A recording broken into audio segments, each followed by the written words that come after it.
Hi, it's Scott, ROCKFILE, back with another podcast review for you.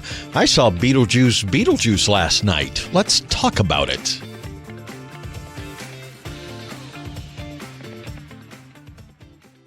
As sequels go, this is a great one. He really knocked it out of the park. Does it hit the highs of the original Beetlejuice? No, I don't think so. But I got to be honest, there were 4 teenagers in front of me, people who were not even born when the first movie came out, who might be fans. They didn't pull out their phones or talk once during the hour and 40-minute film. I think that speaks volumes for how good the movie is. Is it the best movie I've seen this year? No, but you're revisiting a universe that a lot of us really love. And they did it with care and grace, kind of like the opposite of what Deadpool and Wolverine did. The movie starts exactly like the original movie, panning over the city. It's a little more real this time. There are very few CGI effects. It's a lot of practical effects. You're introduced to new characters. You're introduced to where the old characters are now. There's some characters who haven't returned. Some are explained with a line. Some become a running gag. I'm not going to give a whole lot away. And there is also another big possessed musical number that might go on a hair too long, but it's wonderful. I don't know if it'll be as iconic as the original, but all in all, if you're a Beetlejuice fan, this is a must-see. If you're not, this one probably won't make you a fan. There's no explanation of what happened before, who the characters are, where they came from. You have to have the knowledge of the first movie to fully appreciate this one. They just start and go, and it's just another story in the same universe, in the same town, same house, and they do a great job recreating the town and the house and the vibe. The movie looks fantastic, by the way. It looks like the original. This could easily sit on a shelf as bookends. The first one and this one, they could have been made a year or two apart. As I did a little research for this podcast, it turns out they've been trying to make a sequel since 1988. Since the first movie was a surprise hit, they had a script for a long time called Beetlejuice Goes Hawaiian. Charles was developing something on Hawaii. They were going to go there. It was built on a burial mound, and then, Beetlejuice and chaos would ensue. But the Geffen company that folded owns the rights to that, and eventually it got too long to make it because actually the role for Winona Ryder, she had to be young in that movie for like the plot to work, and now she's too old, and they'd have to recast it, and they didn't want to do it, and they can't get the rights to it anyway. There's been other scripts and other tries to make this, but it wasn't until a couple years ago that Brad Pitt's company, Plan B, got together and said, hey, this is a good idea to make a sequel to this movie.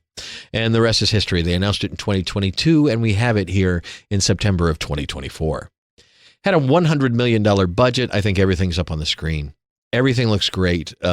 I watched Beetlejuice the night before, the original movie in 4K, which, by the way, is spectacular. If you haven't upgraded yet, it is a great 4K and a great Dolby Atmos soundtrack. So I was all geared up and fully familiar with the universe when we sat down in the theater last night on the Thursday night preview showing. And I got to say, it starts, I'm like, this is exactly the same. You got the Danny Elfman score. He did the music again, which, wow, that's great. Because to save money, they could have gotten somebody else and done something like, but no, when you get the original people back to do the things, it's perfect. And Danny Elfman's score is amazing for this film. I think the new characters are great. I think the old characters are great. I think everybody does a great job. Michael Keaton is obviously the reason we go.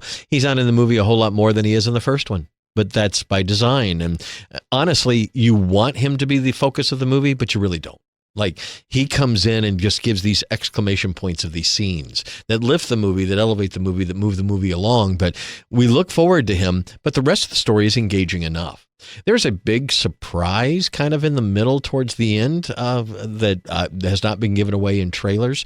There's also a few side characters, including one pretty big cameo that is a famous person that we haven't seen in the trailers either, and I think that's great. But the plot twist did catch me a little off guard. I knew something was off with this particular situation, and then when you find out, it's like, oh, it's way off, but wow.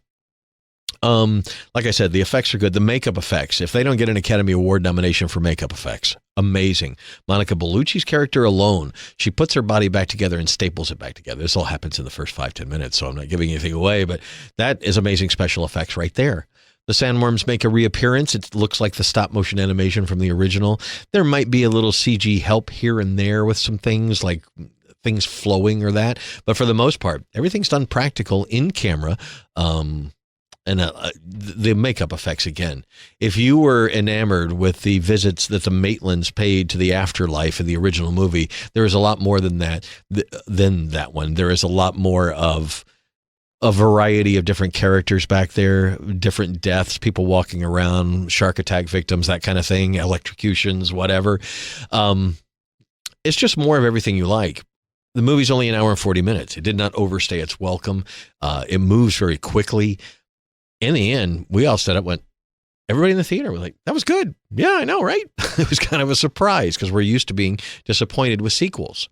Again, I don't know that it reaches the heights, but a friend of mine said they loved it a lot. They don't know that they would put it over the first one, but they would tie with it. And I thought, that was good. And again, the teenagers in front of me were wrapped the entire hour and 40 minutes, didn't get up, didn't look at their cell phones, didn't talk. I don't know. They were either remarkably well-behaved teenagers or they really enjoyed the film and were engaged in it. I've heard from more people that have seen it today that really enjoyed the film. I got to say it defied my expectations. I was expecting to go, oh, okay, because honestly, I'm a huge Tim Burton fan from way back, but he hasn't made a whole lot of movies in the past few years that I've loved. Dark Shadows and a few other of these remakes and reimaginings of previous things and all that. I don't know. He's kind of been spinning his wheels and doing kind of a Tim Burton kind of thing. But this, going back to this original movie, and it just feels like it should. It feels like the sequel it is. And they've already announced a really cool glow-in-the-dark steelbook today. So you should pre-order that if you're not going to the theater.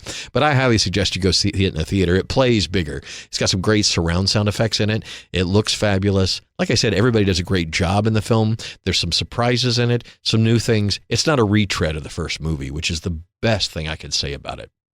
All in all, I was thoroughly entertained, and I've already pre-ordered the steelbook. It'll be in my collection, and when I watch one, I'll watch the other. Though I'll make it a double feature because it's that good.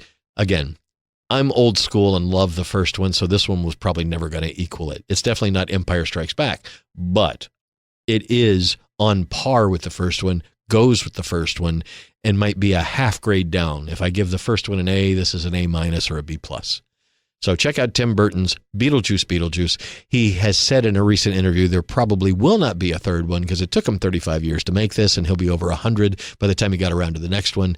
He said maybe with technology, but I doubt it. So we're probably not getting a third one. Enjoy it for what it is. Beetlejuice is playing now. Expected to make about $100 million over the weekend, which is its entire budget. That would be great if it did, so everything else after that is gravy.